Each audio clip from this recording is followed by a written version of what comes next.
할렐루야. 오늘도 하나님께서 열어주시는 복된 하루길이 되시기를 예수님의 이름으로 축복합니다. 오늘 같이 보실 하나님의 말씀은 누가복음 12장 15절에서 21절까지의 말씀입니다. 제가 봉독하겠습니다.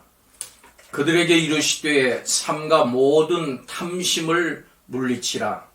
사람의 생명이 그 소유에 넉넉한 데 있지 아니하니라 하시고, 또 비유로 그들에게 말하여 이르시되 한 부자가 그 밭에 소출이 풍성하매 심중에 생각하여 이르되 내가 곡식 쌓아둘 곳이 없으니 어찌할까 하고, 또 이르되 내가 이렇게 하리라. 내 곡간을 헐고 더 크게 짓고 내 모든 곡식과 물건을 거기 쌓아두리라.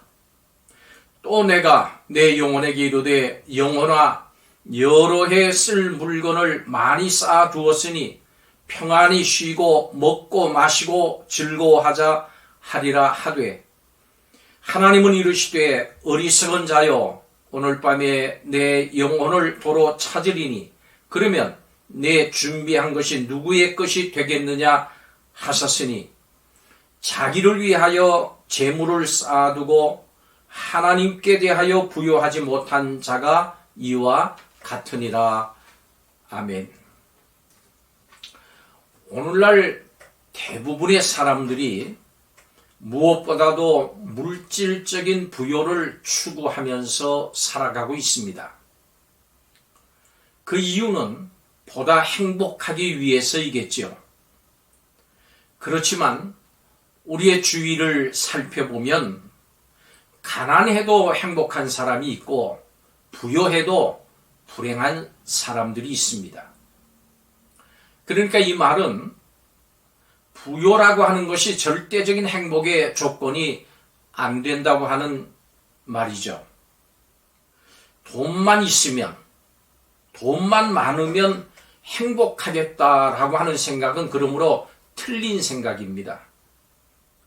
부여하고 행복하면 좋겠지만은 그런 경우는 매우 드문 것 같습니다.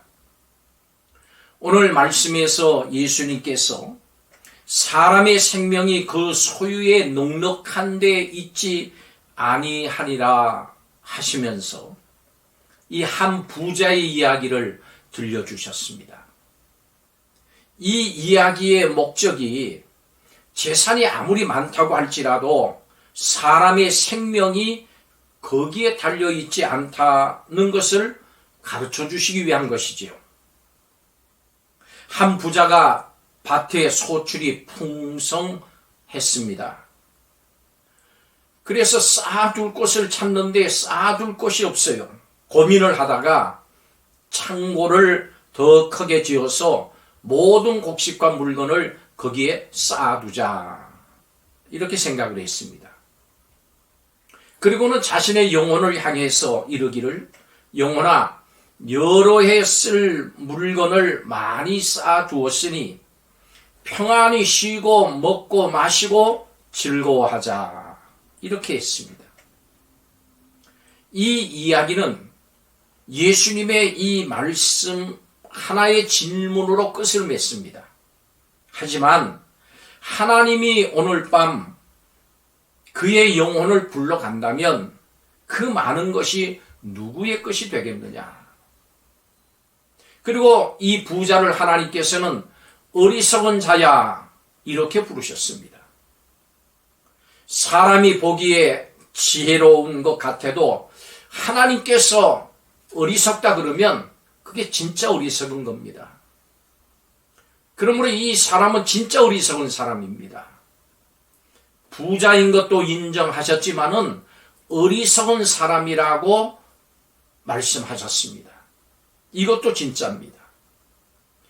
이야기의 결론은 이 부자는 많은 것을 가졌지만은 결국은 어리석은 사람이 된 것입니다. 그러면 이 사람은 왜 어리석었을까요? 감사보다도 걱정이 앞섰습니다. 이 사람은 풍성한 소출에 대해서 감사하기보다는 쌓아둘 곳을 걱정을 했습니다. 우리의 삶을 되돌아보면 때로는 없어서가 아니라 있어서 또 너무 많아서 걱정일 때가 있습니다. 있는 것, 많은 것, 남에게 없는 것 가지고 있음을 감사해야 됩니다. 감사가 앞서야 되는 것이지요. 있는 것을 감사해야 됩니다. 하나님께 주신 것을 감사해야 돼요. 왜 이 사람은 어리석은 사람이 됐습니까? 자신만 생각을 했습니다. 하나님도 다른 사람도 생각이 없었어요. 안중에 있지 않았습니다. 본문에서 이 사람은 하나님에 대한 이야기가 전혀 없어요. 그 소출을 풍성하게 주신 하나님을 생각하지 않았습니다.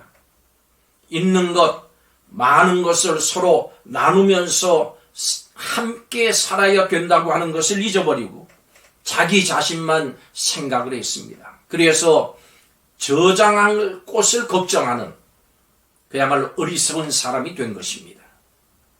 재물은 잘 벌어야 되고 잘 지켜야 되지만은 또 한 가지 잘 쓰는 것도 필요한 것입니다. 이 사람은 왜 어리석은 사람이 됐습니까? 생명을 주관하시는 하나님을 알지 못했어요. 자신의 생명을 자신의 마음대로 할 수 없다고 하는 이 사실을 알지를 못했습니다. 내 생명이라고 해서 내 마음대로 할 수 있는 것은 아니지요. 지금이라도 하나님께서 다른 세상으로 나를 부르시면 그대로 두고 가야 되는 것이 우리의 인생인 것입니다. 내 생명의 주인은 하나님이시기 때문에 그렇습니다. 그런데 이 부자는 이 생명을 주관하시는 하나님을 알지 못했어요. 그리고 인정하지 않은 거예요. 왜 이 사람은 어리석은 사람이 됐습니까? 자기를 위해서는 부요하게 쌓아뒀습니다마는 하나님에게 대해서는 부요하지 못한 것입니다. 적지 않은 사람들이 내 자신의 명예를 위해서 내 자녀를 위해서는 쌓고 또 쌓으면서 하나님 나라를 위해서는 인색할 때가 많습니다. 우리는 먼저 하나님께 부요한 사람들이 되어야 합니다. 서로 내 자신에 대해서는 그렇지 못하다고 할지라도 물질도 건강도 시간도 하나님께 대해서 우리의 이웃에 대해서 부요한 사람이 되어야 하는 것입니다. 가진 것이 너무 많아서 쌓아둘 곳이 없어서 걱정하는 어리석은 부자의 모습은 물질적인 부요에 집착하는 이 세대를 사는 우리에게 보다 중요한 것이 무엇인지를 가르쳐주고 있습니다. 혹시 나는 어리석은 부자와 같은 생각을 하면서 살고 있지는 않은지. 본문의 하나님께서는 이 부자를 어리석은 자야 이렇게 부르셨어요. 오늘 하나님께서 나를 부르실 때 뭐라고 부르실까? 한번 생각해 보는 시간을 가집시다. 본문의 사람처럼 어리석은 자야라고 부름을 받아서는 안 되겠습니다. 오히려 우리 모두가 착하고 충성된 종아 이렇게 부름받는 우리 성도들이 되시기를 예수님의 이름으로 축복합니다. 기도드리겠습니다. 하나님, 생명 주심을 감사합니다. 이 생명에 필요한 것들을 공급해 주심을 감사드립니다. 오늘 물질 만능주의에 빠지는 이 시대에 어리석음을 범하지 않게 하시고 주신 것에 대해서 있는 것에 대해서 감사하게 하여 주옵소서.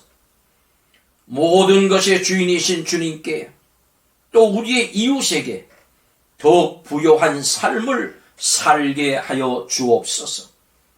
물질로 인해서 하나님께 칭찬 들을지언정 물질로 인해서 어리석은 자라고 불림받지 않게 하여 주옵소서. 우리의 가지고 있는 이 물질들이 하나님이 주신 물질들이 하나님의 영광을 위해서 이웃의 도움을 위해서 사용될지언정 이것이 우리의 성도들이 천국 가는데 장애물 되는 물질 되지 아니하도록 하나님 인도하여 주옵소서.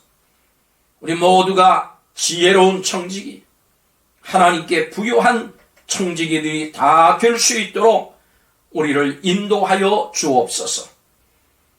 결단하며 출발하는 하루길이 되게 하여 주옵소서.